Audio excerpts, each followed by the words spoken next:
दोस्तों, गिरनार पर्वत गुजरात राज्य के जूनागढ़ जिले में स्थित है। दोस्तों, आपको मालूम होना चाहिए कि ऋषि मुनियों ने तप करने के लिए इस पर्वत को ही क्यों चुना।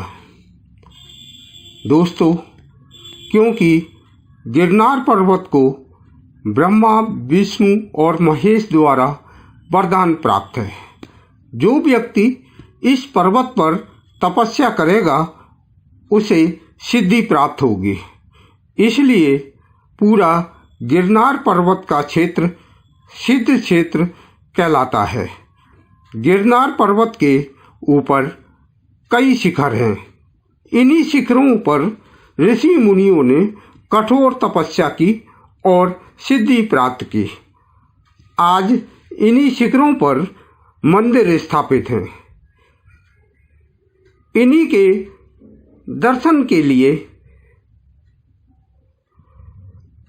देश विदेश से लाखों भक्त आते हैं।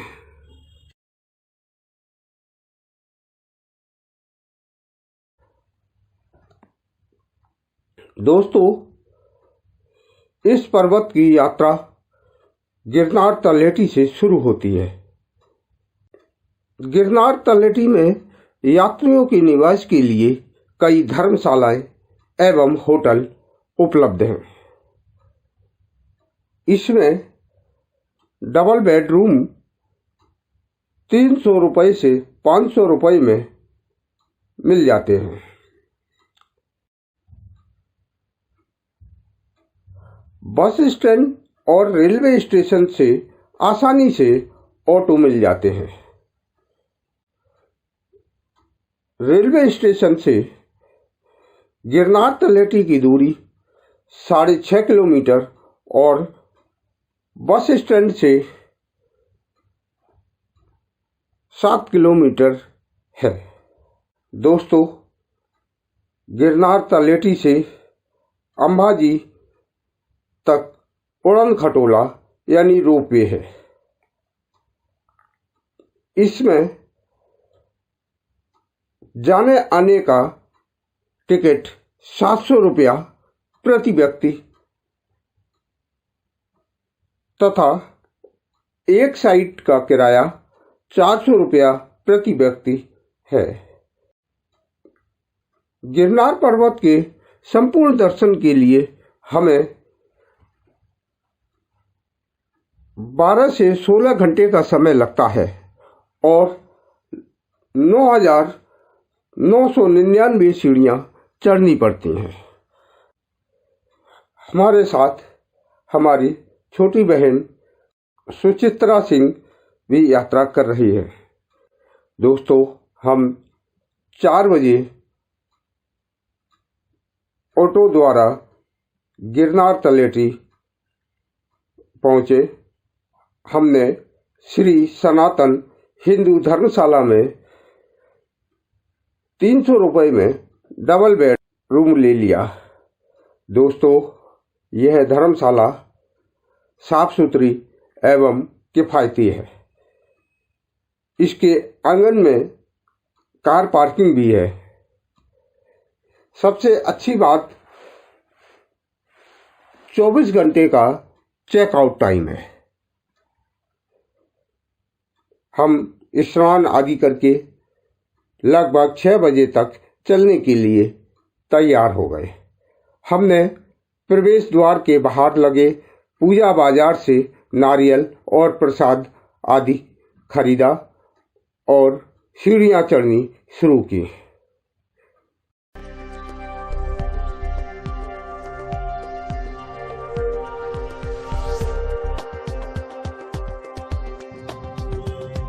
दोस्तों, हम रास्ते में बने कई छोटे मंदिरों में देवी देवताओं की दर्शन करते हुए आगे बढ़ते हैं।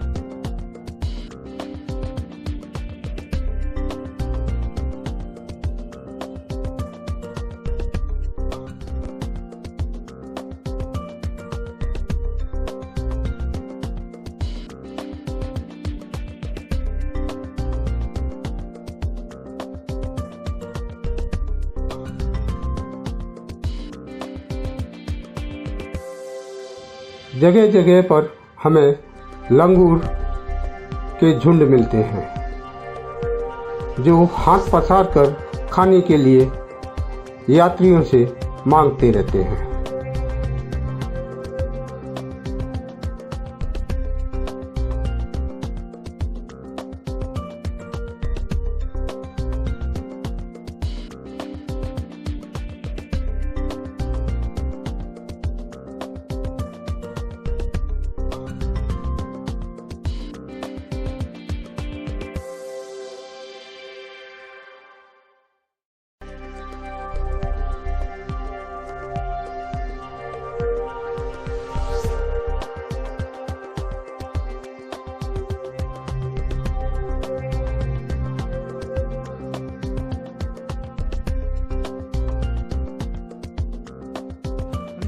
डोली के लिए जा रहे हैं अंबाजी। अच्छा अच्छा, रोपवे स्टेशन है। हाँ हाँ।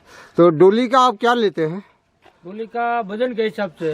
क्या वजन के हिसाब से? अगर 50 किलो तक रहे ना 150 का, हाँ हाँ, 3000 रुपया है। अच्छा। और 50 के 70 तक का 4000 रुपया है। हाँ हाँ। और 70 से 100 का 5500 रुपया। अच्छा अच्छा। तो जैन मंदिर का बोला है। जैन मंदिर का जाओ तो सब डबल हो जाएगा। अच्छा, सब अलग अलग है। अलग अलग। अच्छा, चलिए।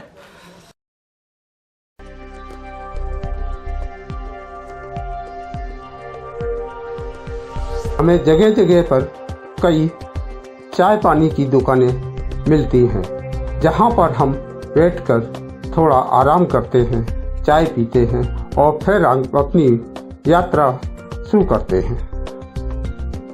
थोड़ी थोड़ी दूरी पर यात्रियों के विश्राम के लिए विश्रामालय बने हुए हैं। यहाँ पर यात्री विश्राम करते हैं और फिर आगे बढ़ते हैं। आप लोग कहाँ से आए हैं? महाराष्ट्र। महाराष्ट्र। महाराष्ट्र किस जगह से? हाँ, बासन जिला। अच्छा अच्छा। यहाँ आप माता के दर्शन के लिए जा रहे हैं? हाँ, माता की। और दत्तात्रेय जी के? हाँ। चलिए, आपकी मनोकामना पूर्ण हो। अच्छा। आपकी यात्रा बढ़िया मंगलमय हो। अच्छा अच्छा। जगह जगह पर हमें चाय पानी आदि के लिए दुकानें भी मिलती हैं जहाँ पर यात्री बैठकर थोड़ा आराम करते हैं और चाय पानी पीते हैं।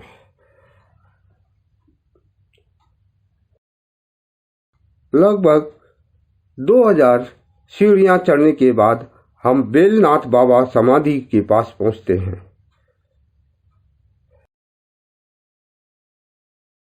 आपकी उम्र कितनी है दादा? 72 वर्ष का। आप कहाँ से आए हुए हैं? हम बासन से आ रहे हैं। महाराष्ट्र के। महाराष्ट्र के। रास्ते में जगह जगह पर हमें लंगूरों के झुंड भी मिलते हैं। लोग इन्हें बिस्किट, चने आदि खिलाते हैं और आगे बढ़ते जाते हैं।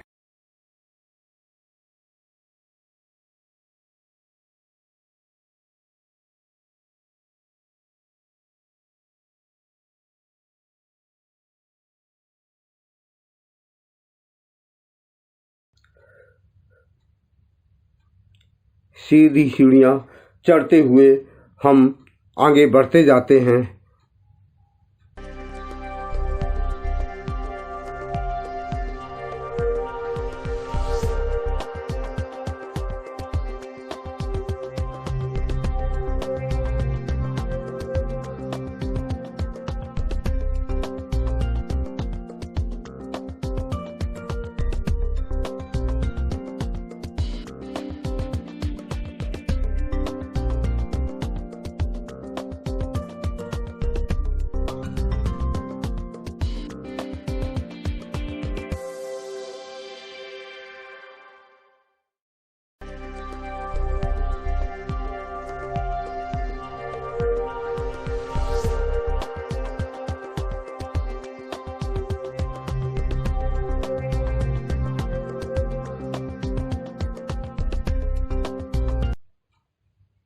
यहाँ पर हमें गिरनार पर्वत के बीच बीच में कई गुफाएं दिखाई देती हैं।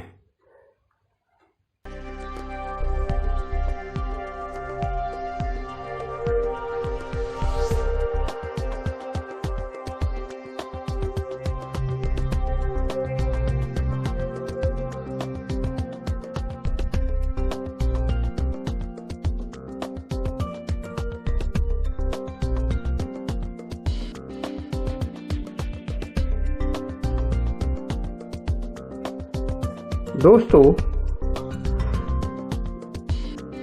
3450 सीढ़ियों के पास प्रसूतबाई की पादुका है। यहाँ पर गर्भवती स्त्रियां अपनी रक्षा के लिए नारियल चढ़ाती हैं।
लगभग हम 4000 सीढ़ियां चढ़ने के बाद प्रथम टोंक जैन मंदिर के पास पहुंचते हैं। यहाँ पर श्वेतांबर जैन के कई मंदिर हैं, जिनमें श्री नेमिनाथ जी, श्री आदिनाथ जी, श्री ऋषभदेव जी, श्री शंभुनाथ जी के मंदिर हैं।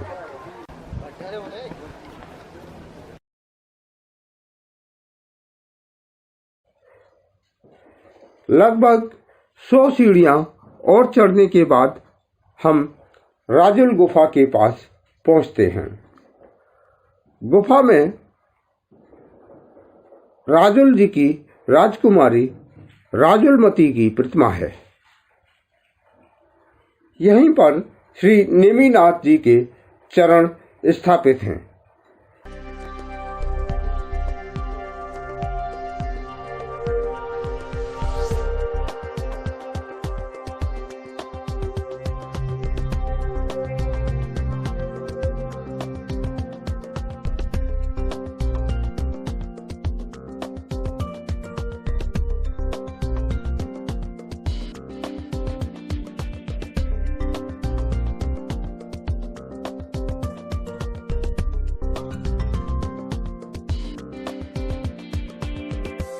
यहाँ पर 3 दिगंबर जैन मंदिर भी हैं।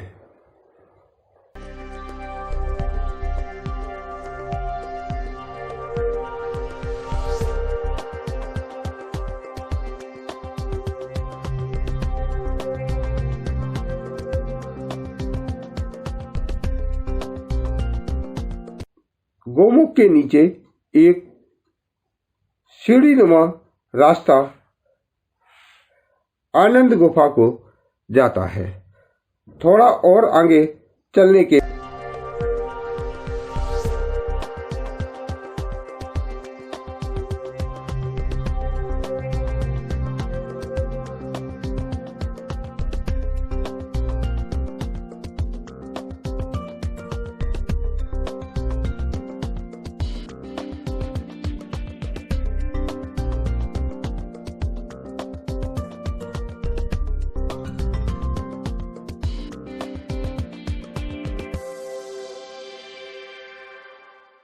बाद महाकाल बापू का आश्रम है। थोड़ी और सीढ़ियां चढ़ने के बाद सेवादास आश्रम है। इनके दर्शन करने के बाद हम पुनः गोमुखी वापस आ जाते हैं। ये है गौमुखी गंगा। महत्व क्या है, कुछ बताएं सर। गौमुखी गंगा, गोमुखी गंगा ये ऋषियों मुनियों की तपस्या भूमि है।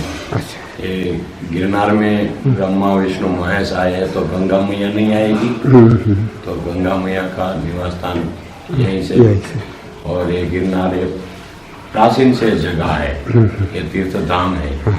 गिरनार का पहला तीर्थ यही है, गौमुखी गंगा। और यहाँ आके जो वहीं गंगा मैया में जाके जो स्नान करते हैं और ये कुंड की प्रदक्षिणा करने के वही फल मिलते हैं। बस यही है। जय गिरनार।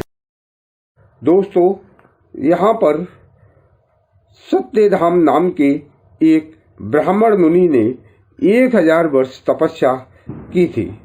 तब गोमुख से गंगा की धारा प्रकट हुई। इस तीर्थ का नाम गोमुख भी पड़ा।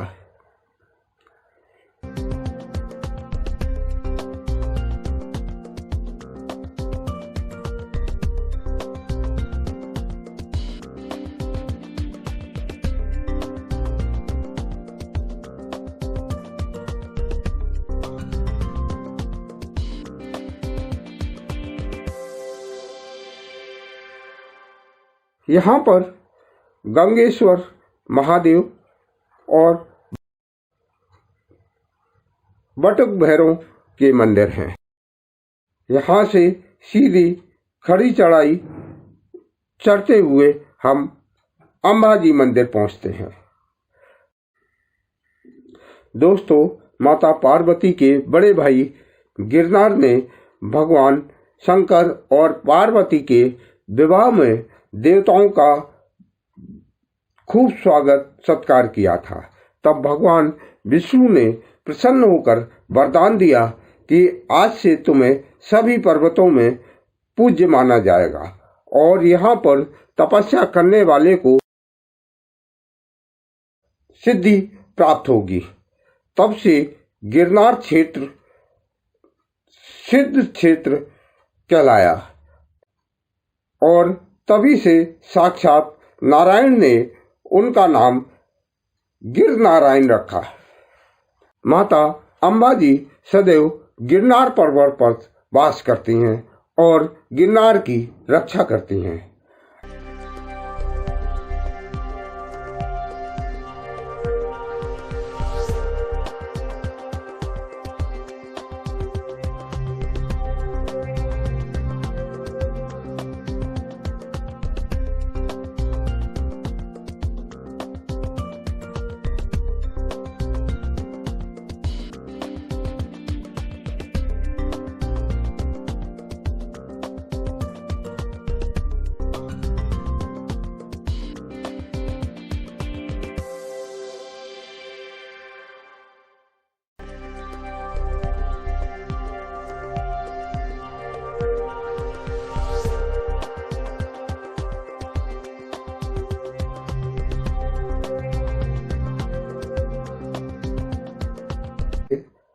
अंबाजी मंदिर से 440 सीढ़ियां चढ़ने के बाद हम गौरक्षकनाथ शिखर पर पहुंचते हैं।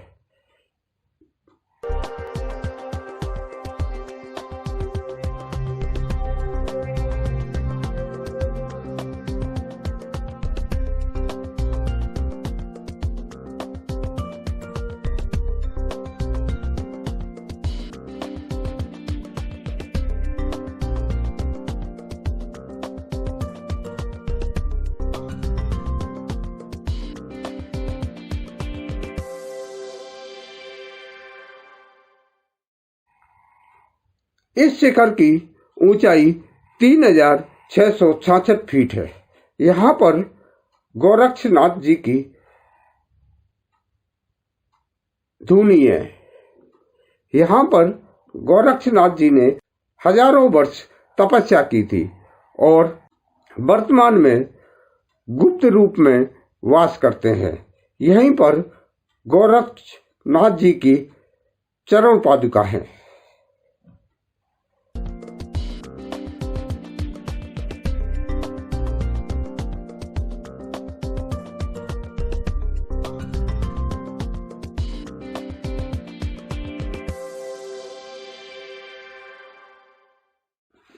यहाँ से लगभग 850 सीढ़ियां नीचे उतरकर हम गुरुदत्त शिखर और कमंडल कुंड तिराहे पर पहुंचते हैं।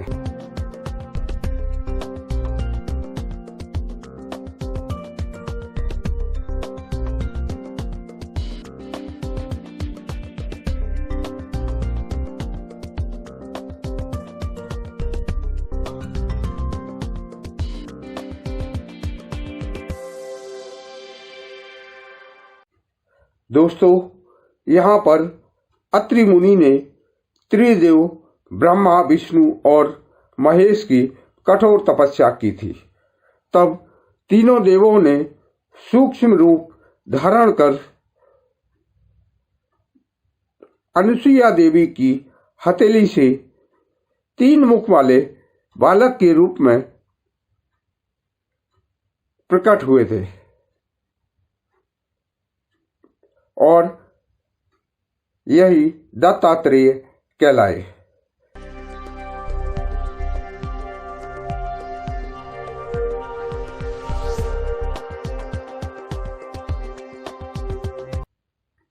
दोस्तों, हमने पहले गुरु दत्त शिखर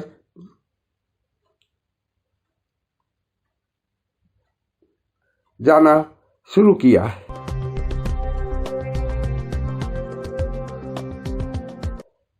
हम 7000 सीढ़ियां चढ़कर गुरु दत्त शिखर पहुंचे। शिखर के ऊपर एक छोटा सा मंदिर है जिसमें श्री दत्तात्रेय जी की मूर्ति है।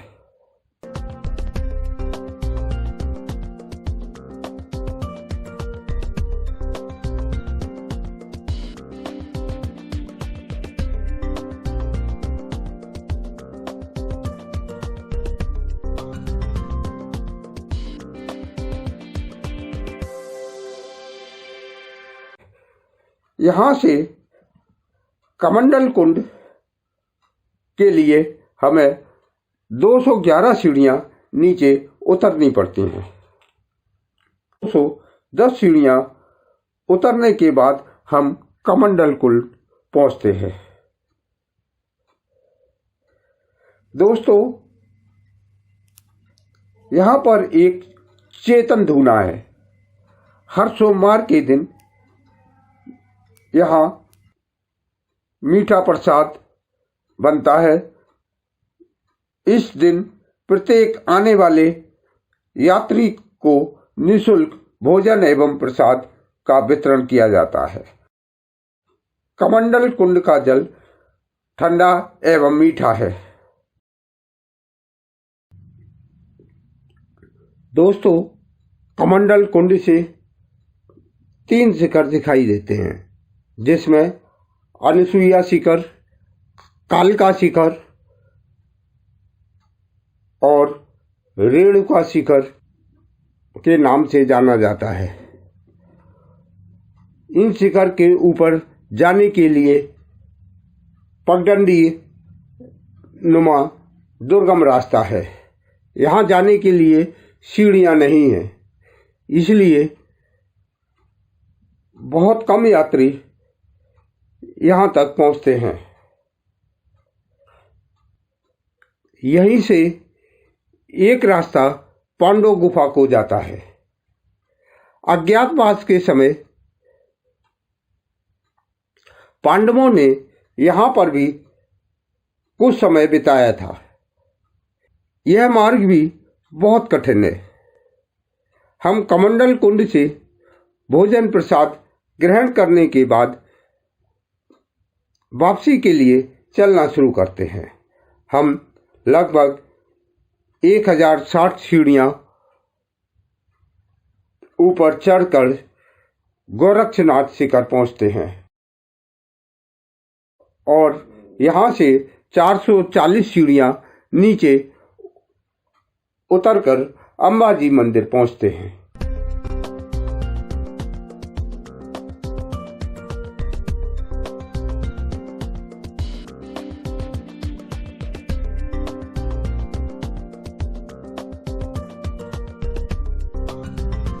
कुछ लोग रोपवे से उतरकर तलेटी पहुंच जाते हैं।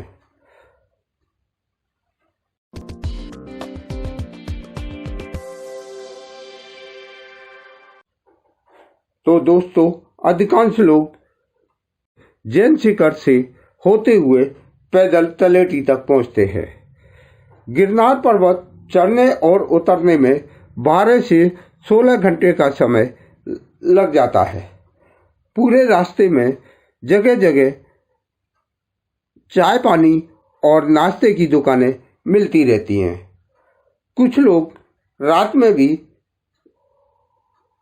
चलते हैं, पर दोस्तों रात में चलना बहुत खतरनाक है। इस रास्ते में ग्रुप में ही रात को चलना चाहिए।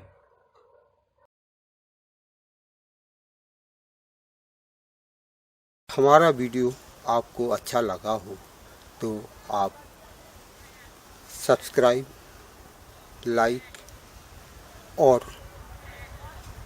बेल पर क्लिक करें और अपने सुझाव हमें कमेंट में लिखें। और अधिक जानकारी के लिए हमारे व्हाट्सएप नंबर 9425338528 पर संपर्क करें। धन्यवाद।